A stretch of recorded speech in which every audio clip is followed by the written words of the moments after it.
Gear up. Damn, lads. Just throwing it there. A couple proclamations. I gotta make sure I'm all dressed up.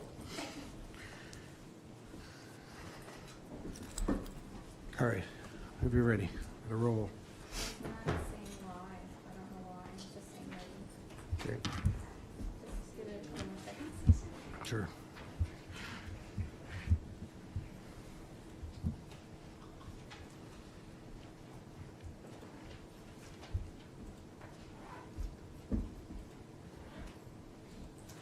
Whenever you're ready.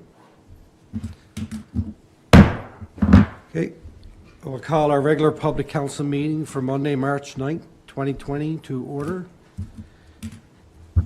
First order of business, new business. Deputy Mayor. Congratulations and thank you. Councillor Martin. Condolence and food supplement program.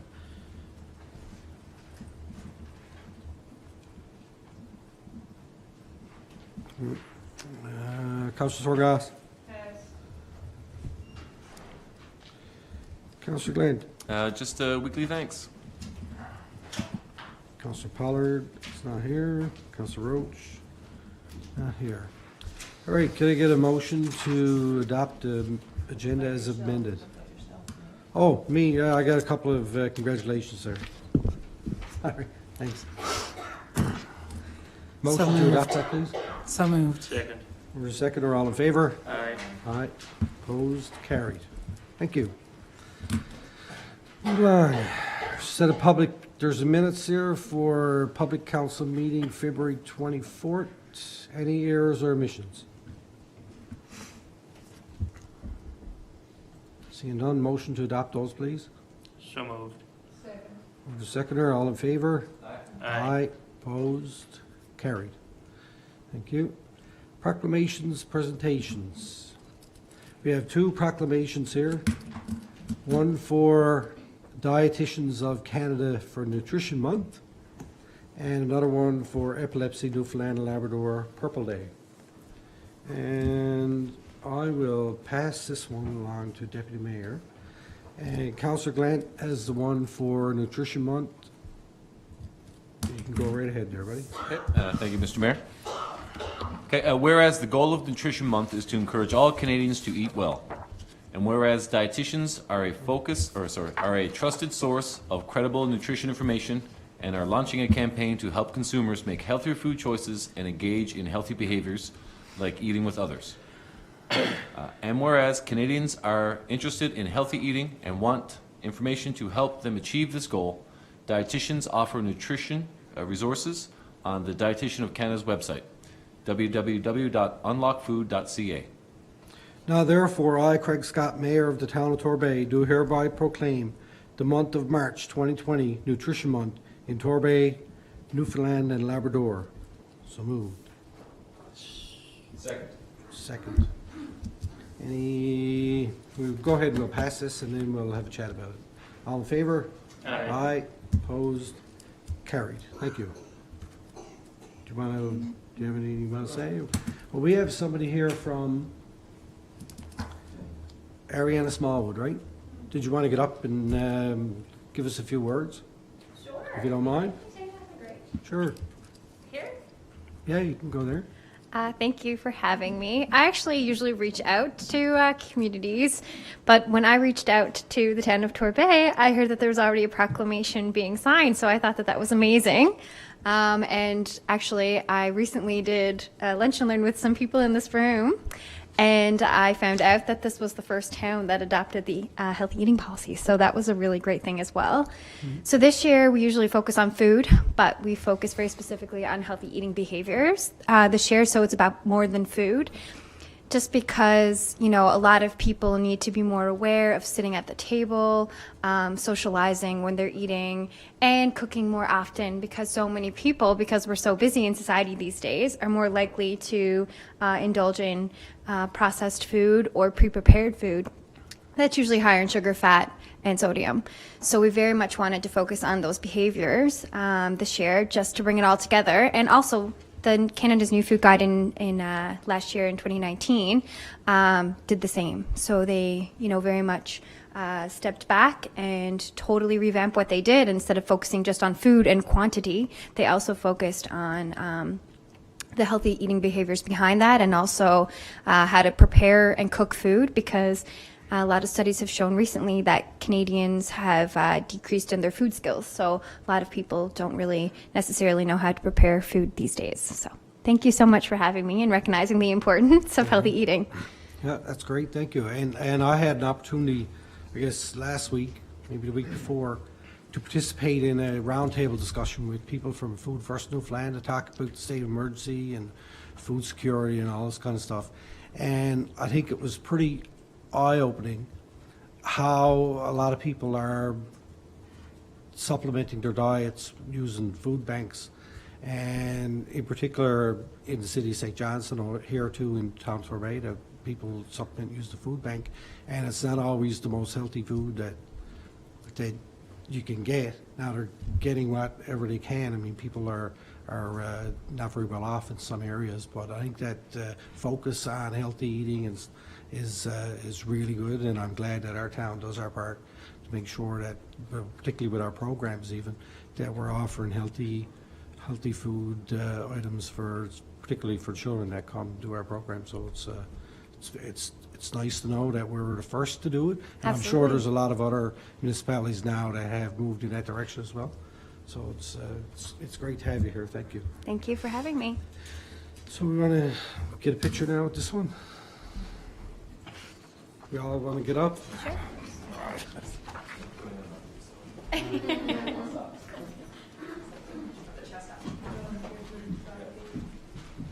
I got my big duck boots, so I'm gonna shoeless.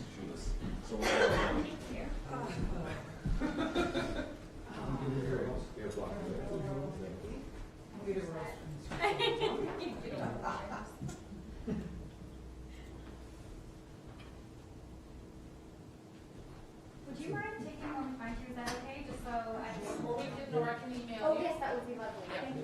Thank you very much. What do we do? We should take one of these and Yes, because we have a second one, so.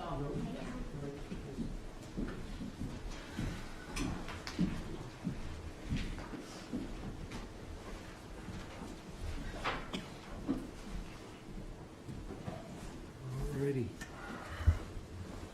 All right, that's one down. Indeed, I can.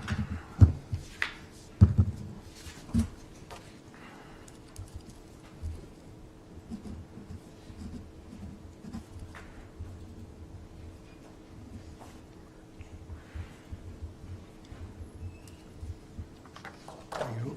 And we have one more proclamation from Epilepsy Newfoundland Labrador for Purple Day for 2020. And Deputy Mayor has that one, and she can take it away. Thank you, Your Worship. All right, the proclamation for Purple Day for Epilepsy, March 26.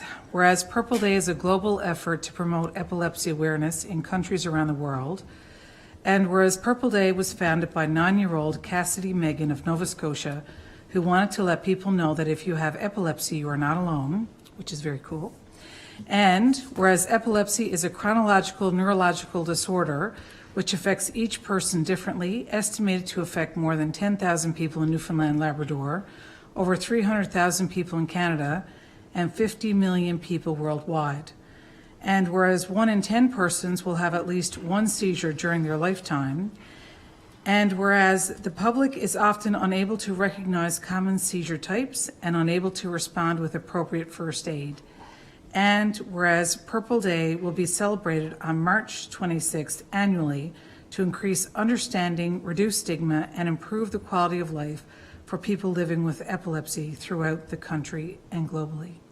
Now therefore be it resolved that I, Mayor Craig Scott of the town of Torbay, do hereby proclaim March 26th as Purple Day in an effort to raise awareness and understanding of epilepsy, and to support all those who live with seizures each day. So moved. Second. First, seconder, all in favor? Aye. Opposed? Carried. We have Sarah Mercer here from Epilepsy, Newfoundland and Labrador. Did you want to come up and say a few words? All right.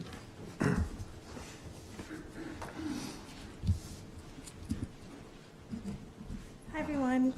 Thanks so much for inviting me here today to witness the signing of the Purple Day Proclamation. As the proclamation says, Purple Day was started by 9-year-old Cassidy Megan to let those who live with epilepsy and seizures know that they're not alone.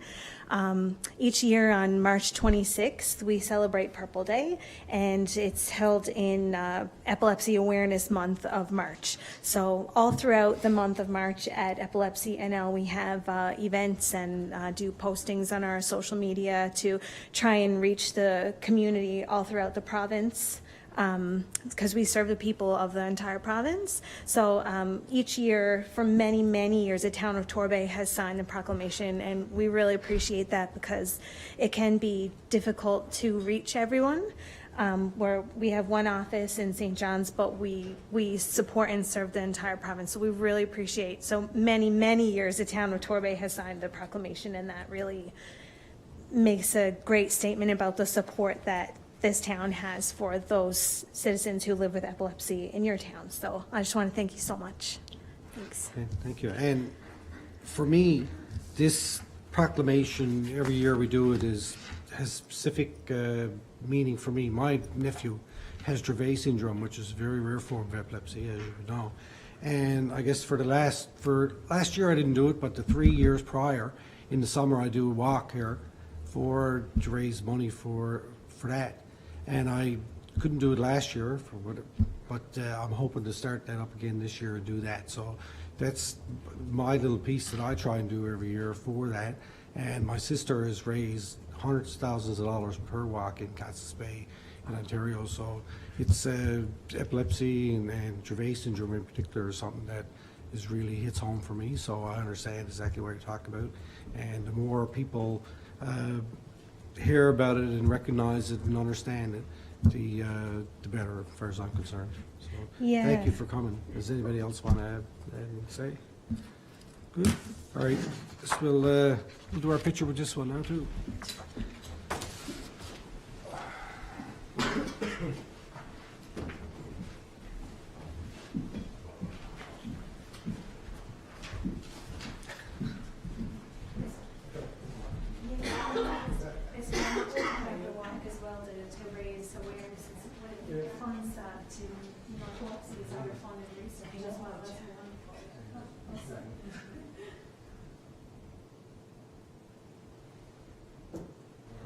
Thank you.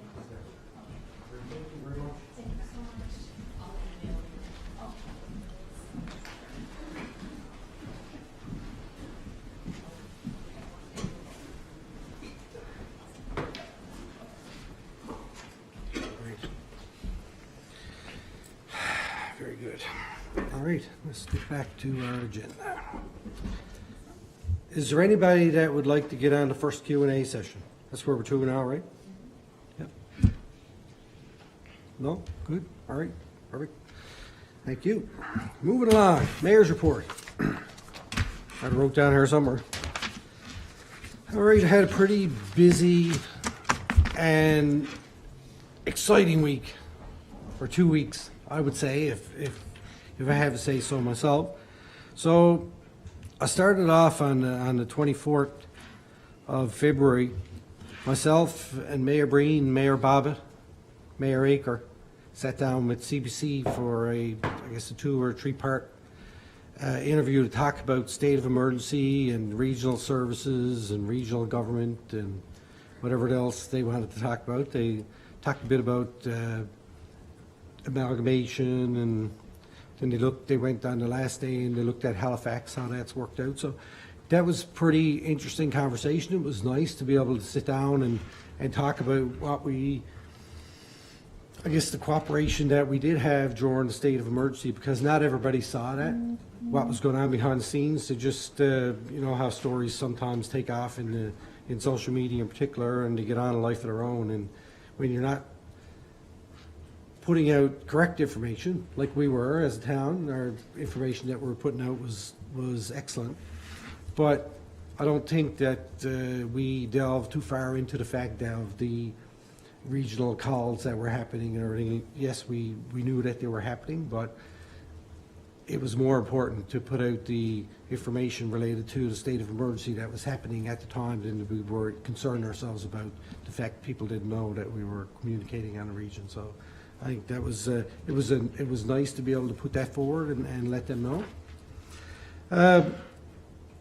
On the 25th, I attended the Canada Games bid launch at Federation Building, and there was a lot of excitement around that. And I think that over the course of the next year, while the City of St. John's and the province go through the bid process, that it would be incumbent on us and anybody else that's in the region to keep an eye out as that process goes forward to identify gaps that might be in the region for particular recreational infrastructure that our town or other towns might be able to jump in and fill a gap that St. John's may have with some of the facilities that we have.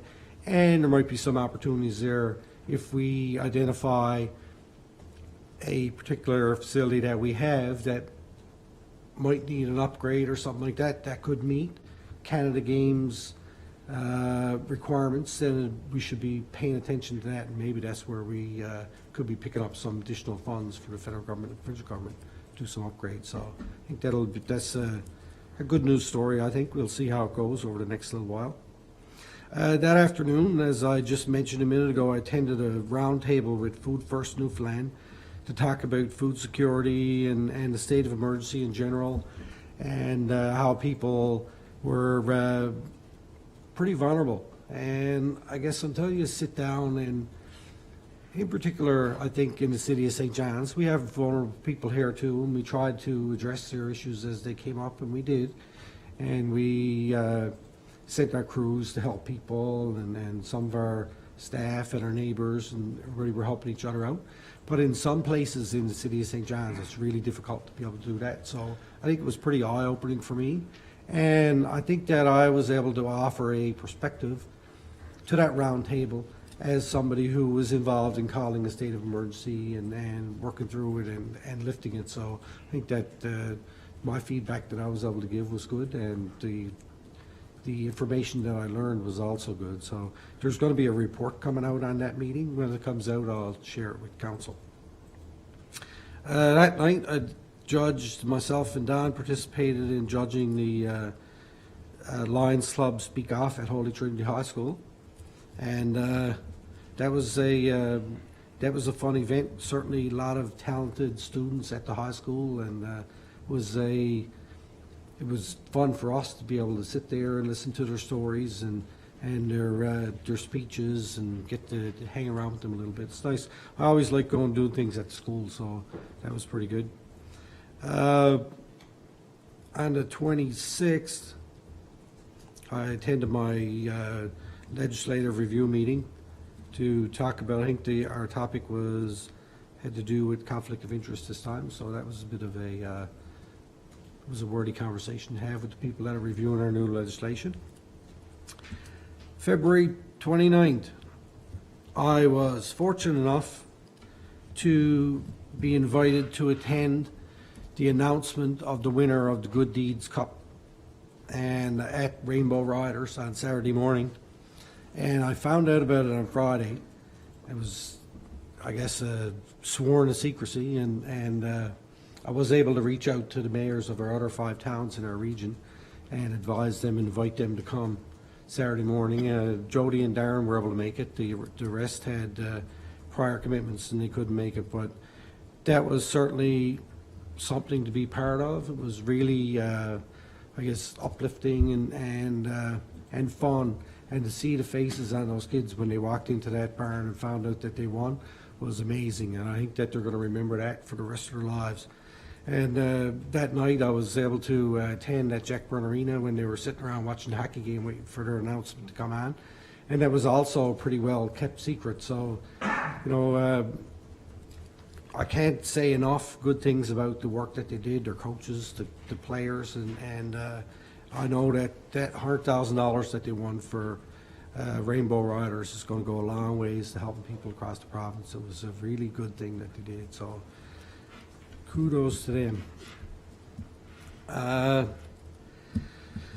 March 1st, we had our Rocks and Rings event at the at Torbay Common, and I did my first interview. I sat down with Nathan Young for about, oh my God, it was about an hour, I guess, and we Facebook Lived it, and I asked him some questions, and he hung around with the kids that were there doing the curling, and it was really it was nice to sit with him and ask him them questions and find out what does it take to make up a athlete that can go and compete at the World Junior Olympics and win a gold medal. So that was a treat for me. A Zoe hat for him, I suppose. He's used to getting interviewed all over the place, but it was a really nice experience for me, and I appreciated him come and do that. And on March 5th, I attended the Economic Development Committee meeting, and we had a nice little meeting. I don't get the chance to go to too many committee meetings, so it's nice when I do, and thank you, and you guys are doing good work. So with that, that's it. Anybody have any questions on any of that stuff or comments? No? I can't help myself. Go ahead. A few points that you made there, the regional calls and the work that happened behind the scenes with the state of emergency. You're right. We didn't make a priority to get communication out about how well we work together because the priority wasn't to communicate that. But our CAO was on at least 2 calls a day, every day, consistently in touch with members of council and with members of staff from other communities. And we all worked really well, closely together, and reaching out across the way to make sure everybody was okay and doing our best to coordinate and communicate. So I really think it's awesome that you shared that so that people could understand that better, because I know at the time a lot of people didn't understand that that was the case. But it is really important to see that here in the Northeast Avalon, in a lot of different ways, we work really well together, and that was just another example of. So it's great to have that as another example of regional cooperation and collaboration, because oftentimes people think, regionalization means amalgamation, but that's not the case. And there's really good work that can come from that, especially when it's organically driven, and we do that really well. So I just wanted to touch on that. And also the Canada Games piece that you mentioned. I mean, that's another perfect example of how, as a region, we can come together, work together collectively, have a discussion about, what do we need, what do they need, how do we roll that out, and how do we work together, and identify priorities across the community. So I'm really hoping that there's going to be some communication around that, and we'll organize and work together as a region on that piece. And the last one was the Good Deeds Cup. I was so mad excited about that. Both of my kids are in Northeast Minor Hockey, and I've been a part of that association as a parent for a number of years now. And to see kids that were children that were my daughter's age raise $100,000 plus the $21,500 that they raised on top of that, and to do that as a region across the communities, an organization that works together across the communities in this area, to bring that to an organization that supports people across the region, absolutely brilliant. So again, another fabulous opportunity to look at how regional collaboration comes together and works together well. And I'm just waiting to see what they do next, because they're fabulous volunteers and staff and people that work together with Northeast Minor. And I expect that they're, and well, I do expect that they're just going to continue to do that. I've seen them do it with Nevaeh's Lemonade Stand. I've seen it do it with a number of different organizations. This one was just over the top. So well done, Northeast Minor. And I also want to put a little shout out to the staff of Jack Byrne. There was a lot of work that went into that, and coordinating and confidentiality agreements and negotiating to make sure that things ran as smoothly as they could, but also preparing for that. So I think that it'd be nice to acknowledge the work there, because that's important too. And So that's it for me. So that's excellent. Yeah, that's it for me. And I think that what you said about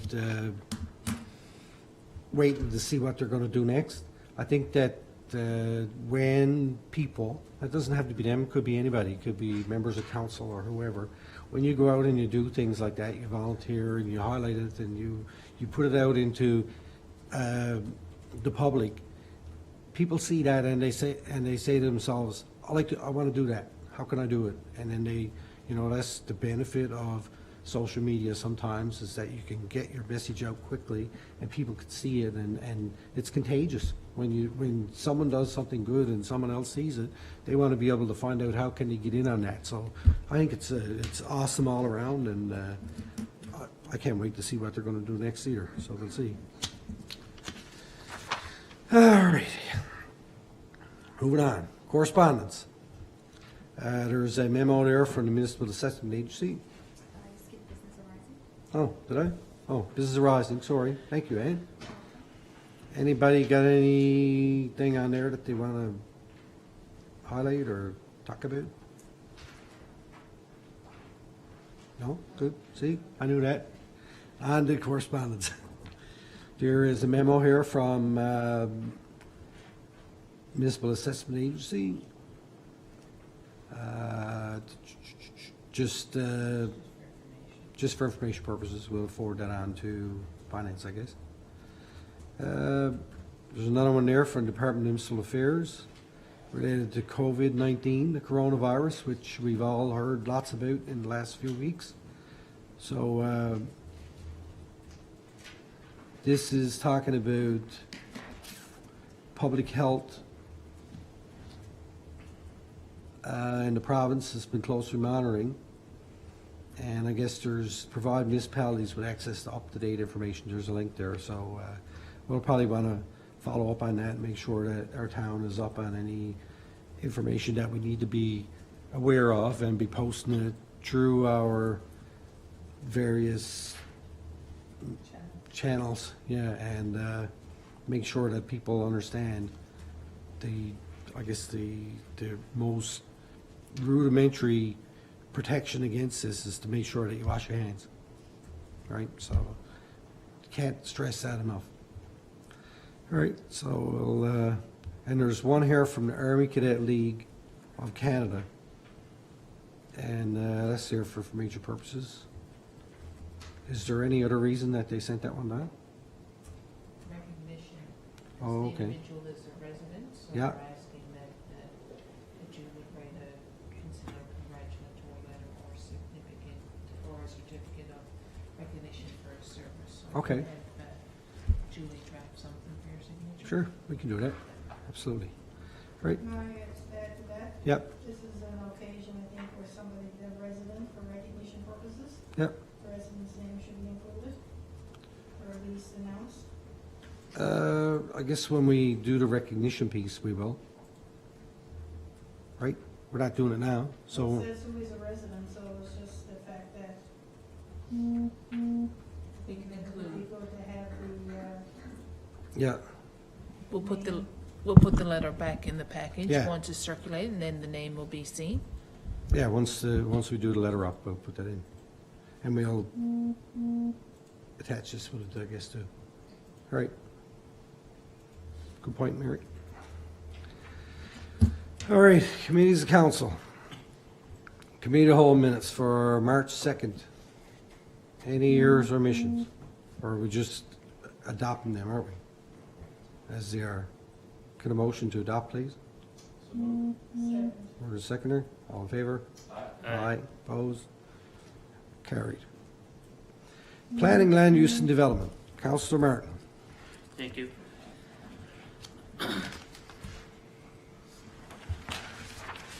Before I start, I'd like to acknowledge and welcome our new Director of Planning, Director Julia Schwartz, and welcome aboard. It's your first day. And also thanks to Director Winter, who is our past Planning Director and now our Public Works Director. Thank you for all your service. We had a meeting on March 3rd. It was a meeting with our Torbay Environment Advisory Committee to discuss various items, and the main focus point was the Terms of Reference review. And following that meeting, committee had a meeting with the commissioners to discuss some housekeeping items, as well as our Neighbourhood Watch program, which we're currently implementing. And Councillor Thorne Goss was a committee member in attendance, and our staff resource at that meeting was our CAO. There are some protective service monthly activities included there for review. Excuse me, applications approved. This is from March 6th, and it's applications approved from February 21st, 2020 to March 5th, 2020. Application S2020-002, C2020-009, 1724 Torbay Road, portion of 1 Howlett Avenue, single family dwelling. Application B2020-010, 32 Motion Drive, accessory building. Moving on to our business applications report. Excuse me. Applications for approval. Application number DM2020-001 and application C2020-006. Location is 1300 Torbay Road. The proposal is a demolition of existing dwelling and construction of new single-family dwelling. The zoning is currently in town centre. The issue at hand is the subject property is located within the town centre land use zone. The applicant is requesting to demolish the existing dwelling and construct a new single-family dwelling at 1300 Torbay Road. According to the conditions of the TC land use zone, redevelopment of existing residential use shall be at the discretion of council. Discretionary use applications are subject to the conditions of TC land use zone and regulations 33 and 90 of the Torbay development regulations. The application was advertised as per discretionary use. No written correspondence was received in relation to the proposal. And the recommendation by the committee is that we recommend the application be approved subject to the following conditions. All normal conditions and requirements are met for building within the town of Torbay, and the property will be subject to property taxes in accordance with the published schedule for taxes and fees in the town of Torbay. So moved. Seconder? Second. Mover and a seconder. Any questions? Questions, anybody? All in favor? Aye. Opposed? Carried. Excuse me. The next one is application S2020-001 and C2020-001 and C2020-002. The location is 52 to 58 Robbins Pond Hill Road. The proposal is to subdivide land for the purpose of constructing 2 single-family dwellings. The zoning is currently residential infill. The issue at hand is the subject property is located within the residential infill land use zone. This is a portion at the back of the property that borders on Whiteway Pond that is zone conservation. The applicant is requesting to subdivide the land for the purpose of constructing 2 single-family dwellings. The proposal meets the development standards and conditions of the residential infill land use zone.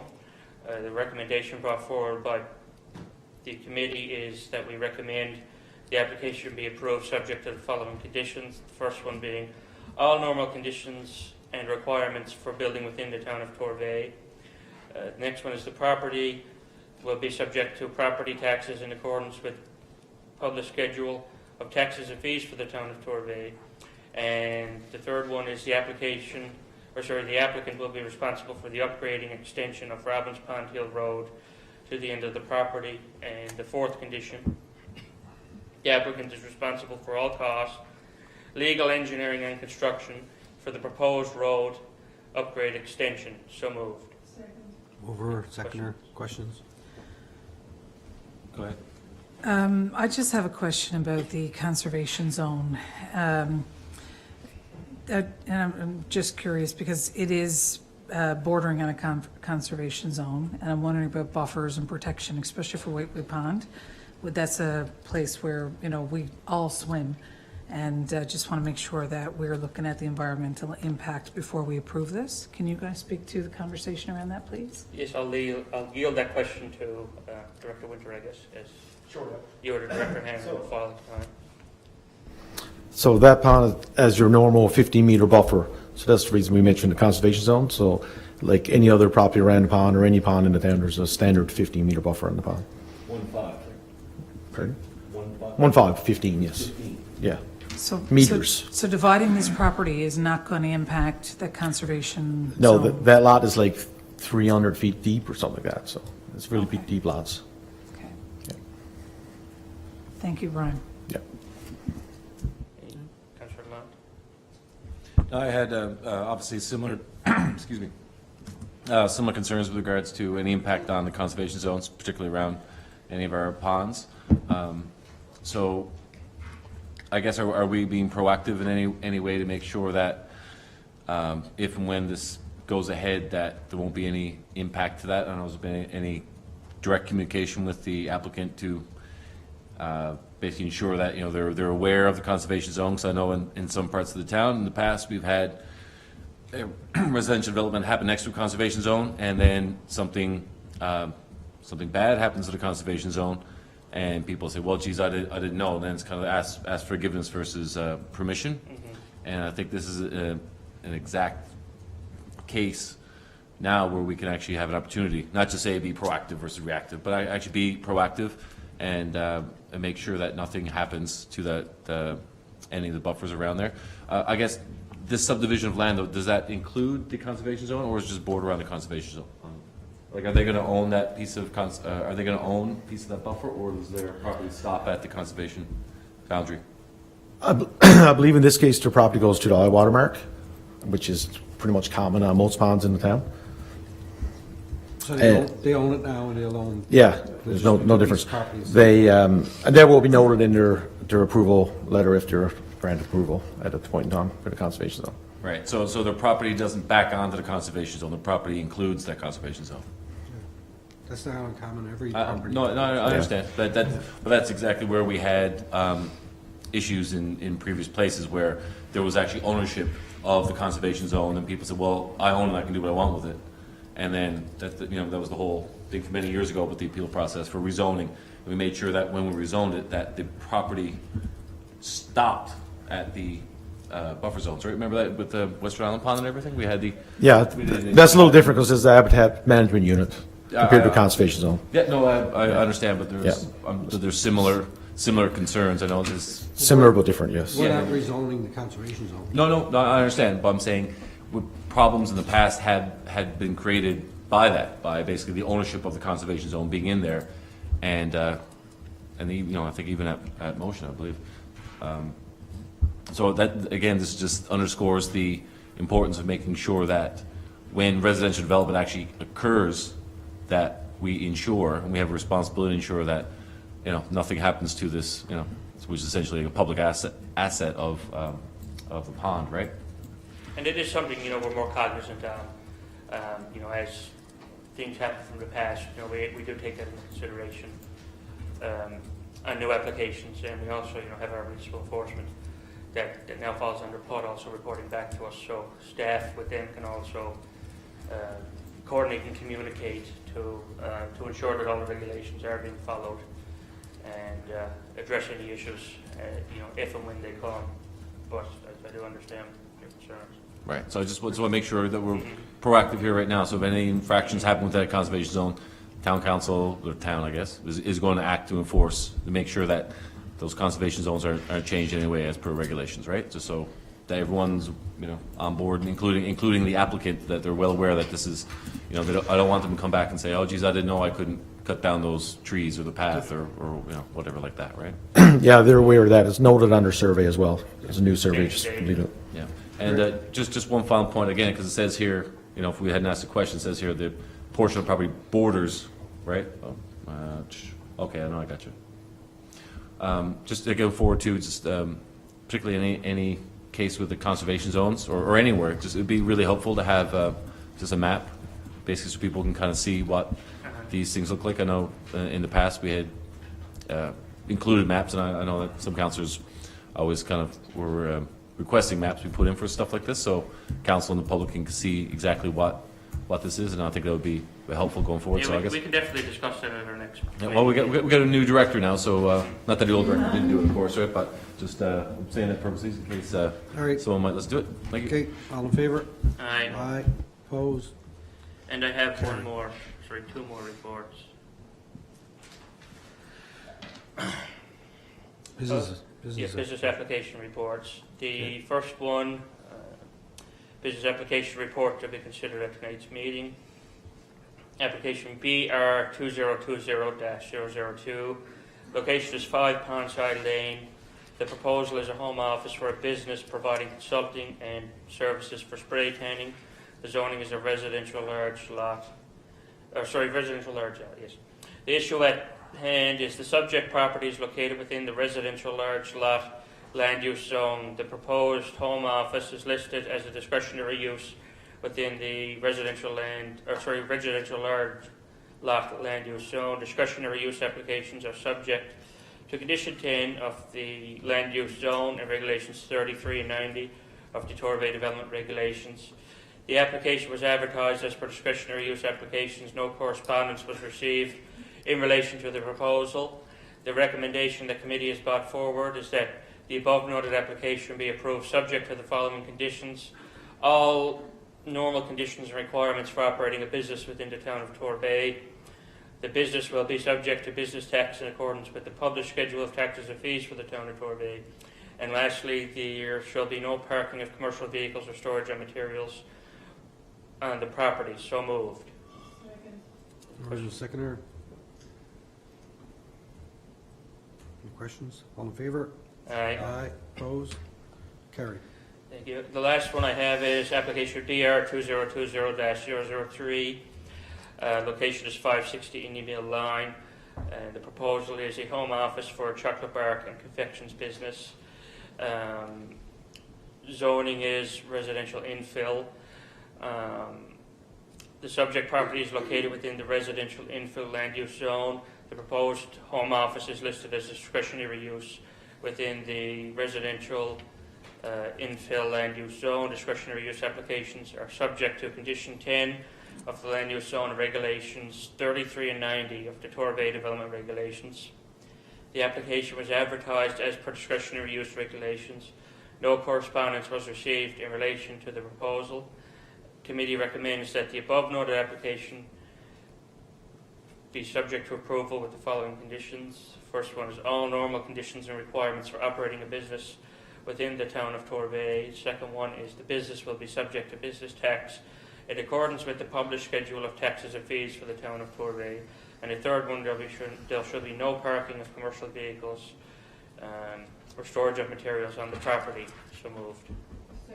Original seconder. Questions? All in favor? Aye. And I believe they're going to bring in some samples when they Carried. open up. Oh, perfect. And so ends my report. That didn't influence your decision at all, did it? Not at all.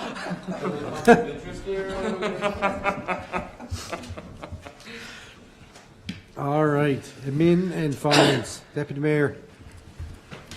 Thank you, Your Worship. All right, the finance report for March 9th.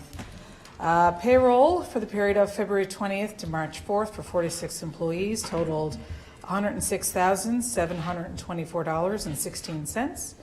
The accounts payable, there was 39 invoices. They were processed for the period of February 17th to February 28th, totaling $43,994.60. We have 4 invoices over $5,000 for approval, totaling $23,675.05. And I'll present those now. Commissionaires, invoice number 32818 for municipal enforcement from January 26th to February the 8th in the amount of $5,152. Gnarl Marketing Limited Partnership, invoice number 15113644, diesel for the depot tank, $7,039.88. NL Modular, invoice 2019-864HB, UC3 holdback, $5,733.17. And the final invoice is for Triware, invoice number 196979, prepaid IT support, in the amount of $5,750. So moved. Second. Seconder. Questions? All in favor? Aye. Opposed? Carried. Thank you.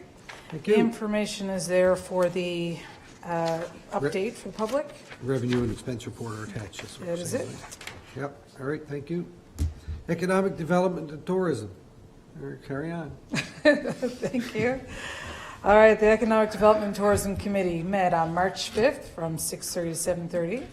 I was there as a chair with committee member Councillor Justin Martin. Thank you.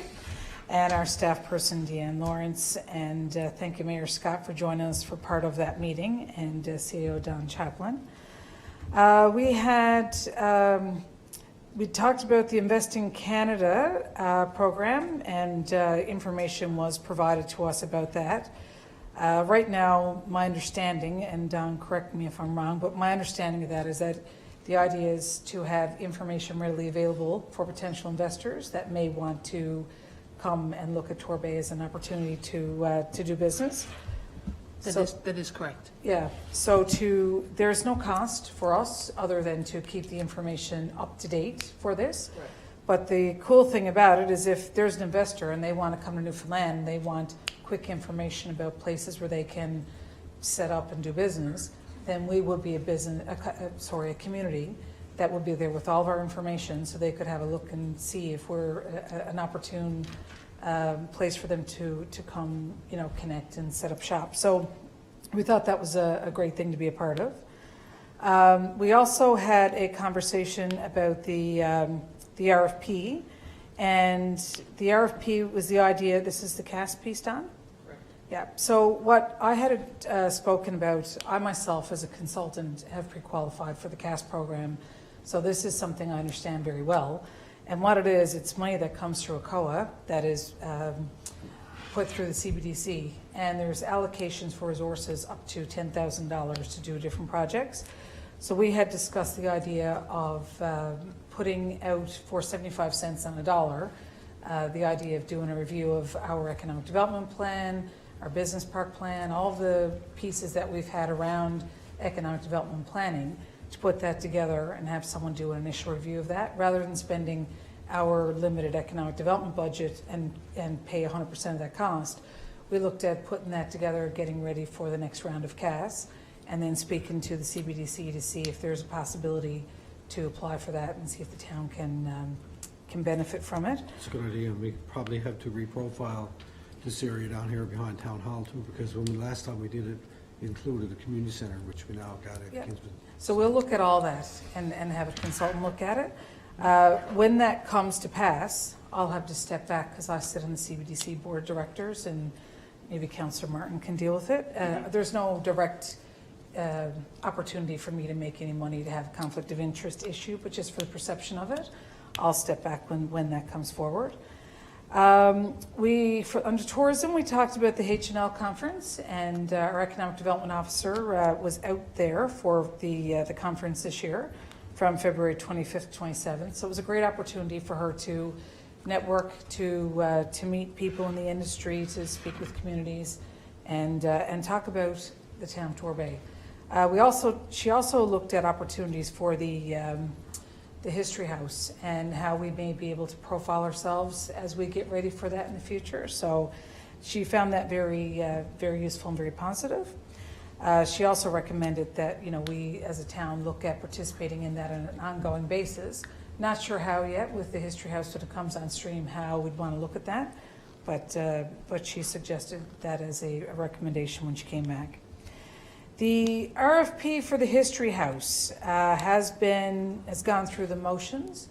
Again, my private life, my consulting practice, I know procurement well, and I've got to say the CAO and the Economic Development Officer did a really great job of walking us through every step for the RFP and how they put that together, and I thought they did an absolutely brilliant job of explaining to committee how the RFP went out, how it was evaluated, the timelines, the process, the key points from the different applications that were received and how that was evaluated. And we do have a motion here for the RFP, so I'll get into that. The motion is that the town of Torbay award the RFP, project management of the redevelopment of Torbay History House, dated October 30th, 2019, to Fundamental Inc. for $125,000, $177.50. How do you say that in English? $125,177.50, HST included. So moved. Second. Over to seconder. Discussion? So, go ahead, Councillor Ross. I'm just gonna ask the question, how come if that closed or dated October, it's only getting reported now? Because it's my understanding that over the winter months, we're going to have some work done with regards to on that project. How come it's so This long is, since it's this is been- the project management piece, right? No, but it's been, So I'll speak to that. The process for an RFP, when it goes out, you put the RFP out, so it would have gone out. Then you have to give a period of time for people to look at it, size it up, and see if it's worth their while to bid. Then we give them that time to put together their package and their bid and respond. So that time had to be allocated. In between here, we have Christmas in the mix. And then you also have staff who came together and evaluated separately and independently and came back collectively. And there's a whole process around how that is done to make sure that it's fair. And every bit of that lined up with the Procurement Act and how the policies should be followed. So the reason why it takes from October till now to go through the process is because the process needed to be followed. And when I said earlier that they gave us a very detailed explanation of how and when and what they did there, every last piece of the procurement process was followed appropriately. So that's the reason why this is coming back here now. Is there any addendums to that? There was, There There was 4. yeah, So 4 addendums as well, so, yeah. okay, so that explains. so can we get a copy of what this involves? What's being agreed to with regards to the RFP? What will happen, my understanding now, Councillor Thorngoss, from the project management piece of it, from the Public Works perspective, that will come to your committee, and you will oversee that portion of it. And then from the economic development part of working, because our committees are going to have to work together, and how we figure the space and how we're going to do the renovation, and then how we're going to maximize the return and the economic development and how that's going to roll out. So I asked that question in the committee meeting, and we're going to work hand in hand through the process of this rolling out now when it's awarded. Yeah. Right. So, our entire budget, and please correct me if I'm wrong, for the History House renovations for this year that we all approve is $233,000. No, the entire budget for that project is around $1 million. Okay, so well, let me rephrase. So if you, line item 54416,530, new museum renovations, restorations is $233,000. So I'll speak to Right. that as well. Go ahead Sure, with yeah, your so question. just let me finish. So, we got about $250,000 allocated for the restoration of our History House. And you all know I'm very concerned about the expenditures for the History House, particularly in context of, our recreation center and all that kind of stuff.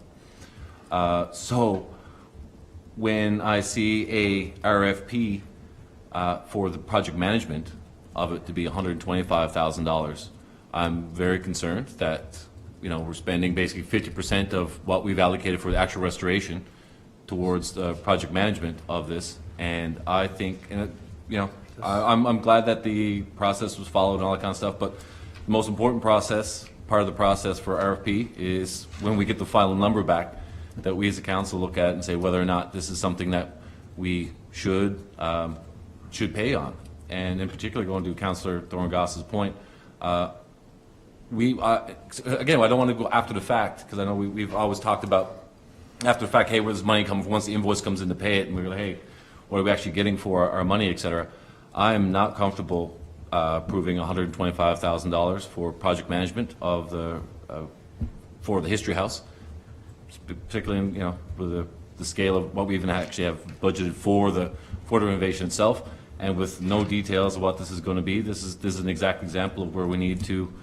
We got to see I need way more details on this to justify $125,000 on that. And I don't think anyone. I mean, I'm surprised if we think this is a comfortable amount of money to spend on just the project management of that. Councillor Gallant, let me educate you on this project and what we're doing with the project. Yeah. This is You educate me on why that's a good Sir, it's event. my You asked turn the to question. speak, please. I Can understand, you let but her it's answer? And sarcasm. I'd Hey. like the opportunity to educate you. That's not being sarcastic, that's being honest. This is a $1 million project. And of this $1 million project, there's at least almost $400,000 of money that we had committed from a COA. We also have a significant contribution from the provincial government. And the line item, sir, that you're reading from the package here is our committed contribution to that project. And that $1 million project is very similar to the Bjorn History House that we've had that I worked in 30 years ago, which is strong. And those things are strong and they work in every community and they bring people into your community. And they come and they spend time. And you talk about economic development. They'll come to the History House. They'll go to the coffee shop. They'll go to Tor Bakery. They'll go get some bark at this the new place that we've just approved. And they will spend time in our community and walk our trails. And that's what economic development is about. So this is just another piece of that tool. So right now we're leveraging a fair amount of provincial and federal money for this project alone, which is already committed and done. Staff has that looked after. The $125,000 that we're talking about here is the project management to make sure that the designations for heritage are in place, that the structure is built soundly, and the same way as when we built our community center, that when the work gets done, that it's seen to, done properly, the engineering's done, the planning is done, and it saves the residents money. And the cost and the risk that comes with doing a project of this magnitude will be looked after with a project manager. And we've learned with a lot of our capital projects here that having project management in place has saved us an awful lot of money, and the return on investment for this contribution that goes in here, when they broke out to us in the report of how this was put together, the designations and all the different pieces that needed to be there for the criteria and the evaluation, they were in place. Fundamental Inc. had detailed plans on every one of those pieces in there. So from my perspective, for an investment of this much money, we're doing quite well to make sure that project happens on time, within the timeline, and is open within the year. That's a significant asset to our community for us to roll out. And when you look at the magnitude of that and how we are leveraging provincial and federal funds for something that will be in our town that will generate economic development and interest in our community for the next 30 plus years, it's a very sensible amount of money for us to put forward on that. So that's the magnitude of it. It's not just the $200,000 that you're pointing in there. There's a whole bigger picture here. And this is a very responsible 10%-ish cost of the project to make sure that it comes in the way it's supposed to. That's what that is. Now, Don, if you want to speak to anything else that I have missed as far as the RFP and the quality of the information. Project manager usually between 10 and 15%, right? So this is around 12, so Yeah. it's a reasonable number. It absolutely is. Yeah. Okay. Any other questions? So I don't disagree with the value of a project manager. I've said that 1,000 different times that project managers are extremely important.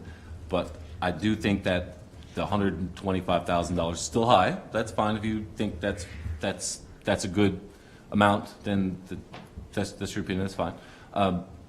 But again, I just want to make sure that if and when this goes through, like we don't have any other details. I have project management $125,000, and Councillor Gauss, if you give an opportunity here to throw, because I know this is something you've talked about specifically many times after the fact.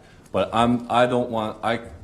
for me, I can't, in all good consciousness, and I love the heritage aspects of our town. Like $125,000 with no details here, and and again, I know we're leveraging money and it's very important, but that's a lot of money for a project manager. Is that just for 1 year? Is that for the whole shebang? This is a 9-month contract. It's a 9-month contract for $125,000. There's a project timeline on this. There's Not in the package on this motion. Can you let me speak, Councillor, please? There's a 9-month timeline, so we want this turned around to get the value of our money and get it rolled out. We also want to make sure that the project stays within the price range of where it's supposed to be. We want to make sure that the economic development and the public works piece of it rolls out the way it's supposed to with the heritage designations. you have to understand, in a public council chamber, we're not going to come forward with the specifics of what was in that bid, because that's still private information that we're discussing here in a public meeting. But I can tell you that at committee, we went through the people who applied, what was in each application, how they met the criteria, what the return of the investment would be for the town. And we as a committee felt very comfortable, and I can tell you myself as a consultant felt very comfortable with the process, what was offered for the price, and the protection for the town to mitigate the risk on this project. So I can tell you personally that I think this is a very good investment for the town, and I strongly support it. That's what I can tell you. Sure, then you have no problem sharing with the rest of the council before we make a decision on $125,000. Just explain to you that. I know, but and I understand, I'm not trying to be combative here. This is legitimately a big expense, and I think that council is lacking the details before we pull the trigger on the $125K. Any other questions? I spoke to it once, so I'm assuming I can't speak again. Anybody else? I'll just say that our staff, because she's not a director, what's for sure, Economic development our officer. officer, sorry, she worked thoroughly, and our CAO did an independent review on the proposals. The proposal at hand, I don't think there was a big margins in the cost difference. I think it was the quality of the product. But I do understand Councillor Glant's concerns. It's not about the quality of the product. It's about the document at hand. But I'm not sure if we have that in a PDF version or that we can circulate. But I felt comfortable supporting it tonight to bring it forward as it stands. So I'll support it. If I could just add that the evaluation committee consisted of the Economic Development Tourism Officer, our Director of Infrastructure and Public Works, and a staff member from the Heritage Foundation. They came to they reviewed independently and came together collectively. I reviewed independent of that process and brought forth my recommendation after Deanne had presented the collective group's presentation at the committee level. It was also a 2-envelope process, so they had to meet a certain technical score before it was even the financial side was examined. Okay. And one further thing, the breakdown of the funding and the different parameters around restoration, renovation, and interpretation was previously circulated to council some time ago, and those emails can be recirculated again. And the RFP document was posted to our website and our tender portal, so it was public. In regards to what Deputy Mayor said, those bids are considered confidential, and at this point they can't be circulated. I'd like to move that we defer this motion until the council gets a chance to look at some of the details regarding what the project management of that will be. Mayor, I'd like to ask, are we following protocol? Yes, he can put forward a I motion. put forward a motion. That's his third time speaking to Well, he can this. still put forward a motion at any time, regardless of how many times you speak. Do Okay. you have a seconder? I'll second it. Okay, so speak to the motion I put there. Again, I understand the importance of project management. I understand the importance of the History House. I have absolutely no qualms about the fairness of the detail that I'm sure that committee went through, and I know that CEO, I've got absolute confidence. Absolutely, this is all evaluated and stuff like that, but I just want to I'm just trying to ensure anytime that we see a big bill like this come up, that we are completely 100% comfortable with what we're getting ourselves into and going forward. And I just think we could defer this. Like I said, this is from October, so we can defer it for another 2 weeks, make sure we can all get a look at it, and so that we're all comfortable with it. And that's how I feel. And that's why I put forward that motion. Great. I have to tend to agree with Councillor Glant. This is an old RFP. We're going back to October. While I hear what the CAO was saying, there was information that was put forward. I think with looking at something. Put on your microphone, Councillor. I'm thinking, looking at something, the significant cost of this, there should be a package that would have been prepared. There's not one bit of information in this package. So if around here in the council chamber tonight, we've got questions on this and concerns about the amount of money and what this actually entails, the residents are going to have the same questions on it. Right. And I know it's been, like, I know that this was something that was going out, but I guess for me, I thought that this was well beyond an RFP being awarded, so it's after taking significant time. And I, for one, can't remember much about the last meeting, let alone something that's after taking place this amount of time. So I think that there should be more information. And I realize that some of it is confidential, but there should be more information put in our package so that the own council will be able to look at it. And I look at, for the committee perspective, with Deputy Mayor and Justin and Councillor Martin, that you have had access to this information and it's been ongoing due to the committee.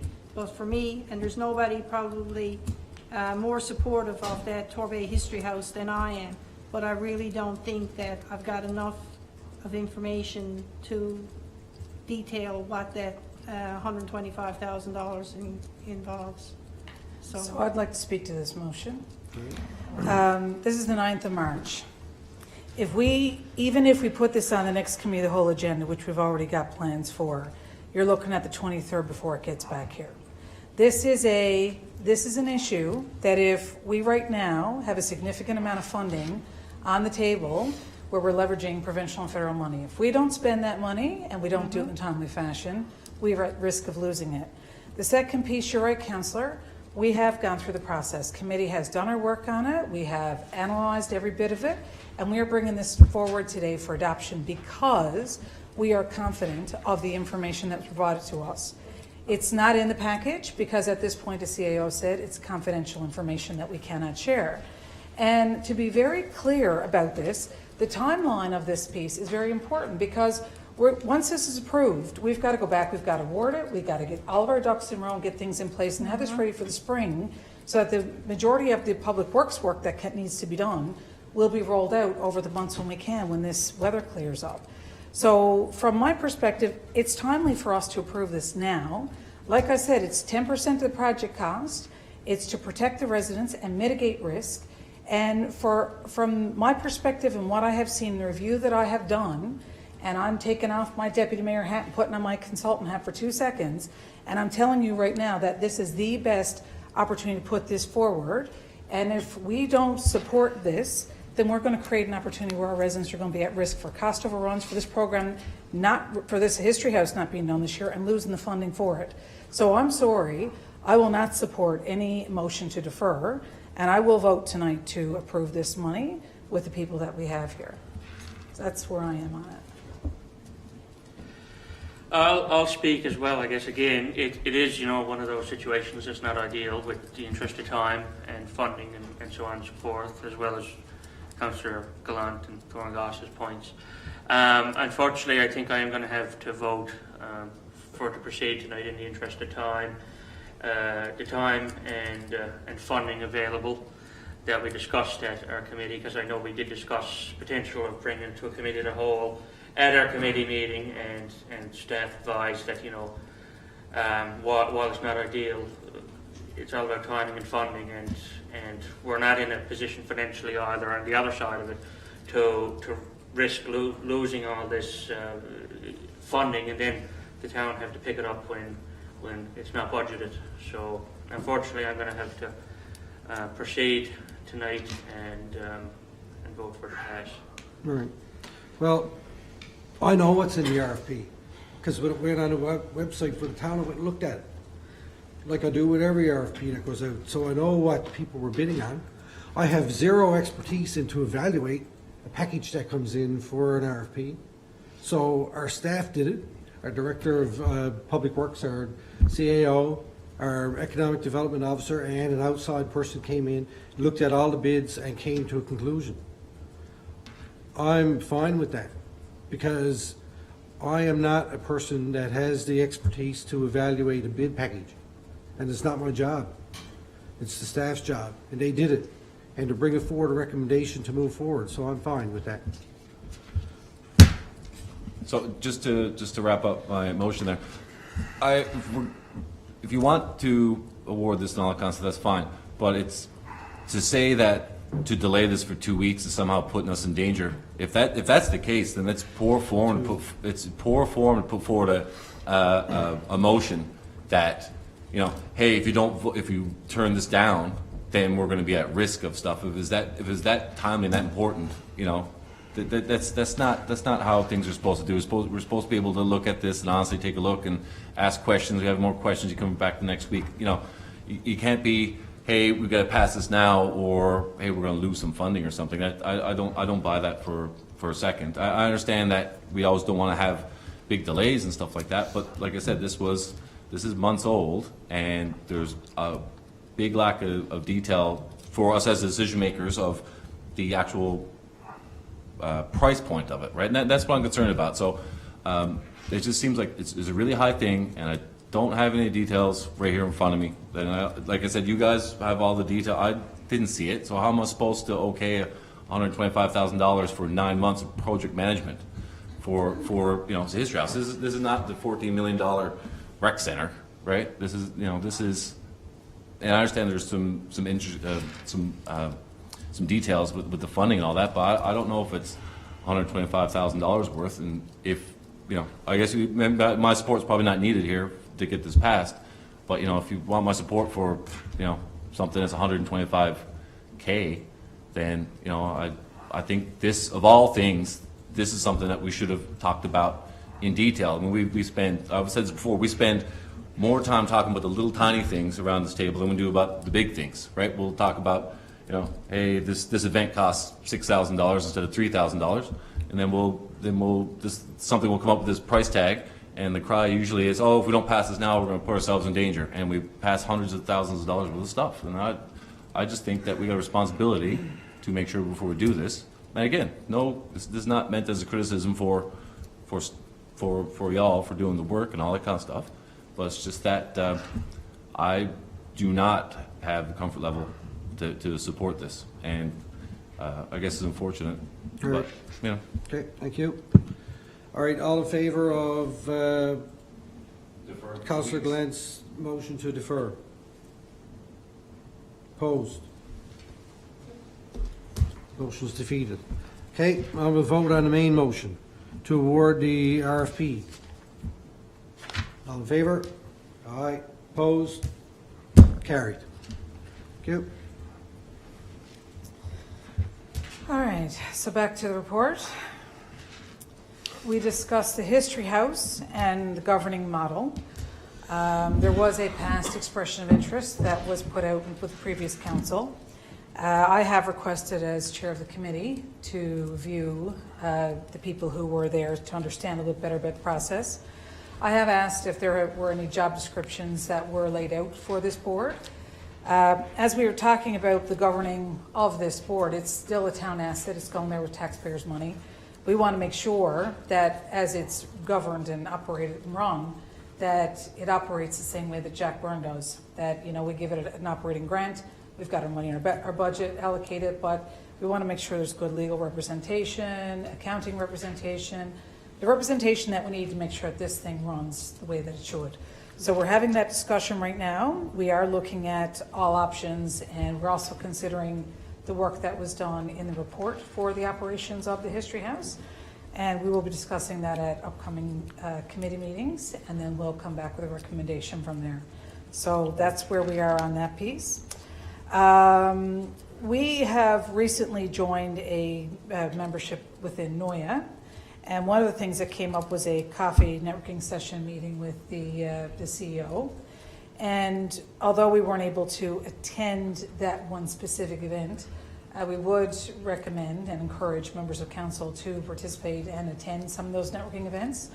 I can tell you as a past director of NOIA, and also as a person who's been in business operating within NOIA for a long time, that these networking events are fabulous. And it gives them an opportunity to understand more about the town of Torbay. It gives us a better ability to understand the sector and where opportunities could be. And I drew a picture in the meeting about the supply chain and where we could fit and where our businesses could fit, and had that conversation at the meeting. So so we will be looking forward to networking opportunities through the NOIA and the other associations that we are part of.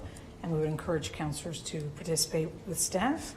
And the new business item that is there is the idea of a come home year 2020. 2022. 2022, thank you, Mayor. The celebration of the 50th anniversary of the town's incorporation.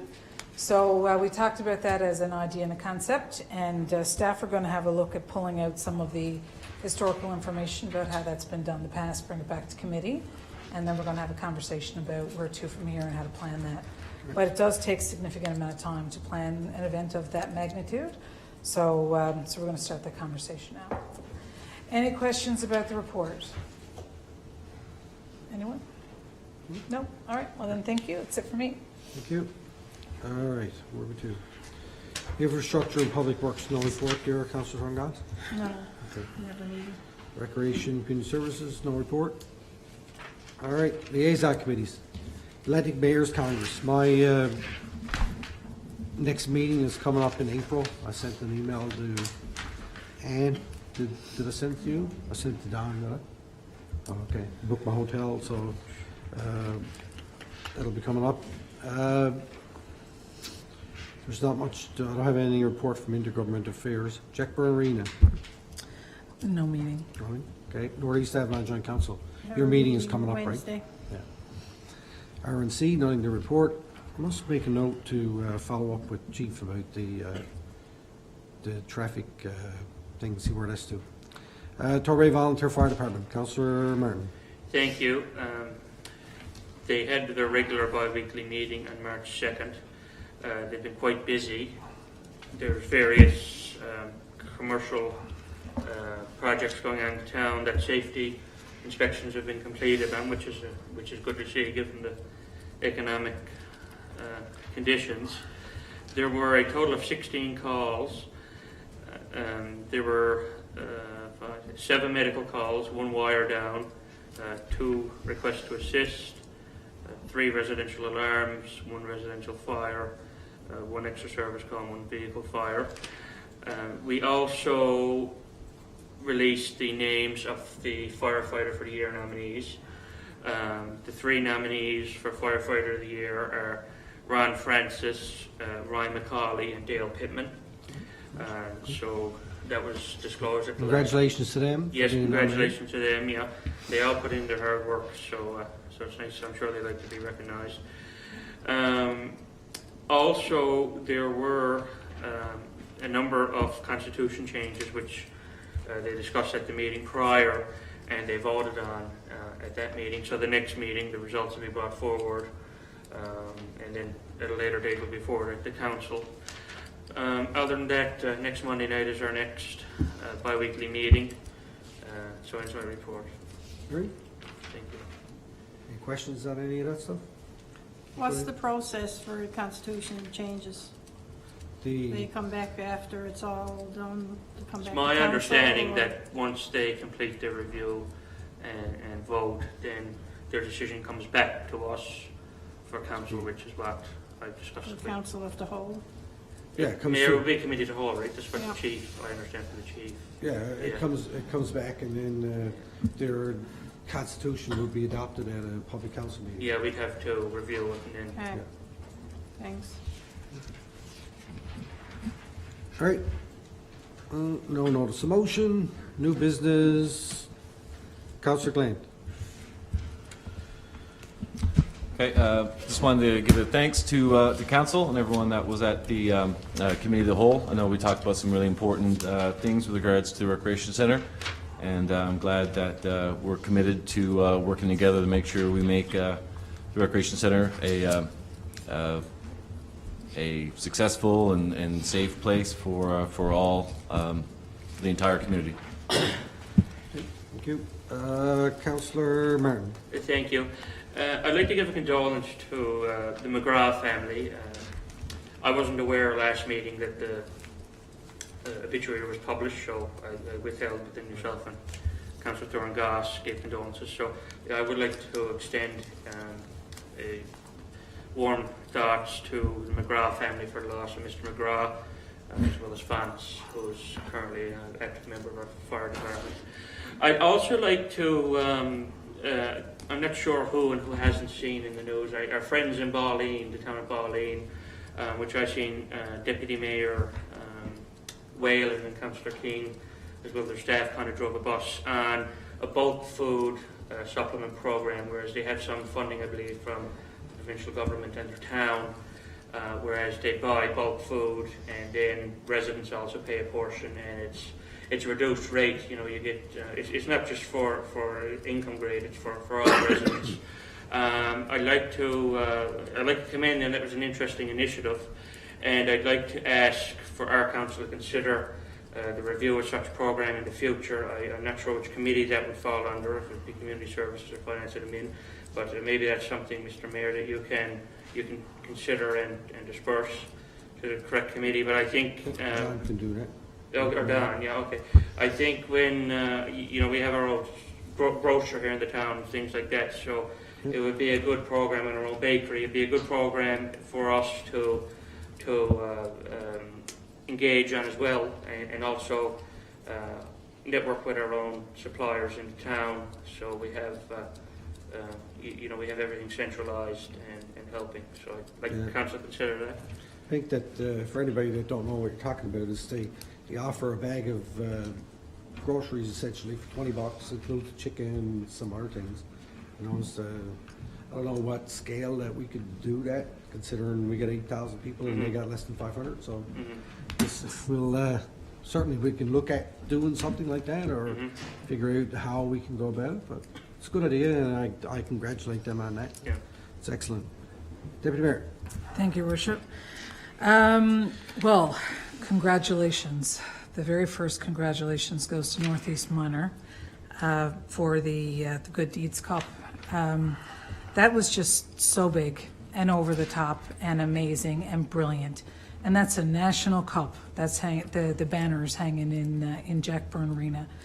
To me, that banner somewhere in my office. that is big. That is so big. So congratulations to the PWC team. Congratulations to Rainbow Riders. Congratulations to the organization. For the parents, for the coaches, for the players, phenomenal. I also want to congratulate the children that were playing in sports this weekend. We had a couple of Northeast Eagles. My daughter was one of them that won the provincial AA championship in Corner Brook. The AAA girls Eastern Icebreakers team, there were a bunch of Northeast Eagle girls on that team. They brought home the bronze. Very proud of them. We also have other teams that played, and at Juniper Ridge as well, we had volleyball and basketball tournaments happening despite the weather, and they did very well in those as well. So congratulations to all the players, the parents, the team members, and the coaches. I also want to put a shout out, and I did a little bit earlier, but again to the Jackburn staff.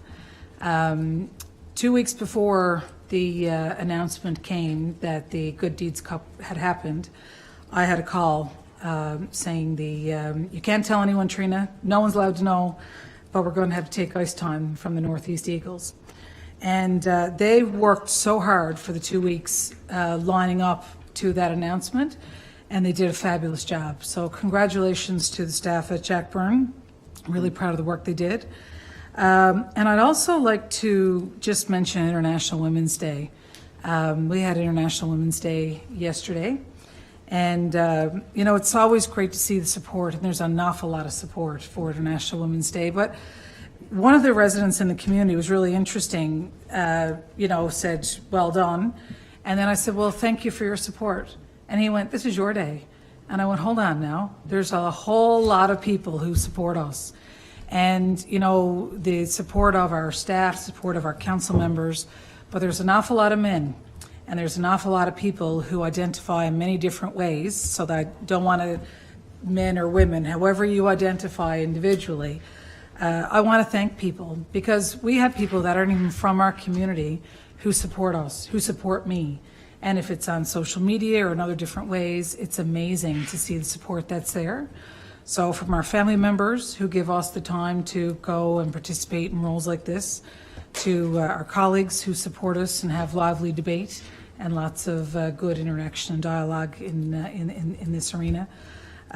It's amazing the support that's there. And although there is work to be done, Definitely work to be done. It was a great movement yesterday, and I want to make sure that we recognize all our allies and supporters. Although it's a day for women to encourage other women, there's an awful lot of other people who do support us. So I just want to make sure that we are recognizing that support as well. And we'll look forward to International Women's Day 2021. Great. That's it Thank for you. me. Thank you. I just got a couple of quick notes. I just want to pass along congratulations to Team Peary, who won the Under-17 Provincial Curling Championships this past weekend. That is a team that we as a town of Torbay sponsor, and there is one player on that team from Torbay, Nicholas Codner, and we're going to be reaching out to them to see if we can get them to come in, and we'll recognize them here for that accomplishment. I want to say congratulations to Team Newfoundland. Guju got another drawer last night. Good for him. His third one in 4 years. You know, it's nice to see people succeed from our province, and you know they work so hard to get there. Even the people that play in the provincials, and I know that even my daughter's got her 4As coming up soon in a couple of weeks for the senior girls basketball. You know, they work so hard all year long to get there. So hopefully they do well. And to your point about International Women's Day, it's absolutely, it's the day for women. I'm very lucky. We're very lucky here that we have a balanced council. We have 3 women, 3 men, and me and our staff. We have a lot of women here that support us as the council and work at the town, and it's great to see. And you know, my wife, and with M&L as well, like we have a lot of representation there, and all across the province, wherever we go.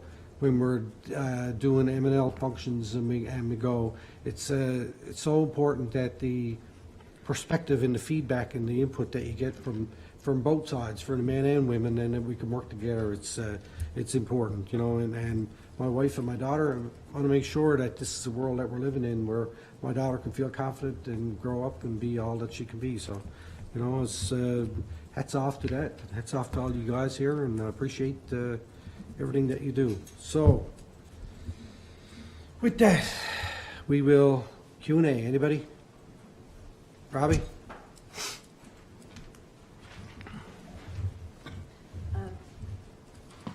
First, I'd like to welcome the new Director of Planning. Very nice to have you here and have a full complement of the staff. At least I think we're up to full staff now, are we? Yeah. Close to, for now. I have a question about something, and it has to do with the Robbins Pond application and the buffer around Whiteways Pond. I'm just a little confused about something, because we've recently had and seen discussions about the buffer around Jones Pond. And I've seen it written somewhere and heard it stated that the standard buffer is 30 meters. It's 30 meters on a management unit, right? That's the standard? That varies. It varies, but a standard buffer on our rivers and other body of water is 15 meters. Provincial standard, yeah. Provincial standard. Okay. But 30 meters minimum at Jones Pond. Is that because it is a management? Why is it different on some ponds? Yeah, that deals with management units. Okay, all right. That's what I was wondering. Thank you. All right, thank you. Sure. I just had a question about the RFP for the History House, about the funding. I guess I don't understand. Is it a co-funding that's already been approved, and if you don't use it by a certain time, it's gone? Or I didn't understand how the funding could be lost. That's funding that we've already had approved for that project, and that project is something council's already approved, right? Right. So we're just moving through the process now, moving forward with the project. But it sounded like Trina said the funding could be lost if you didn't move forward on it quickly. How could it be lost? There's always a possibility or a potential for a funding to change. The first time we had money allocated for that project was a lot more that we had committed from ACOA. But then they changed their their priorities, and it turned out from a $1 million project that we were getting funded to just some interpretation. Now, we've gone back in, after a while, and we ended up getting some more of that funding allocated. So that's kind of, So this Well, isn't funding that you actually have. It's It funding is. that you can have. it's already approved. Well, then how can they change it? Sorry, I just don't understand how COLE works, I guess. Go ahead. Sorry. Catherine, there was not an imminent deadline. Okay, if that's what I'm the- asking. If the funding would be lost. Okay.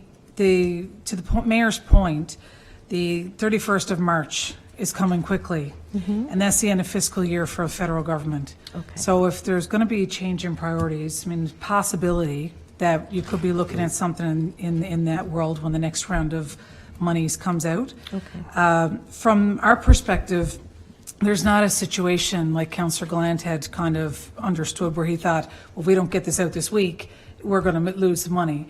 But the argument is if we don't get this money spent within the next year and we don't get this process moving forward, then we're looking at the possibility of losing it. And when I spoke about, That's enough, we'll leave it there for now.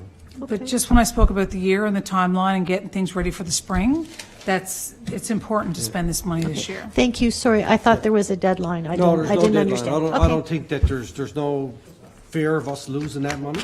that's all I was But asking. There's no reason to delay it, in my opinion. But anyway, so that's, Okay, thank you. we'll leave that. We'll leave that for now. No, I'm sorry. She just referenced that you were, mentioned a potential deadline, which she clarified there's not. So there's not. No. Okay, all right, fine. Good. All right, our next public council meeting is scheduled to take place on Monday, March 23rd, 2020, 6:30 here at the Torbay Town Hall.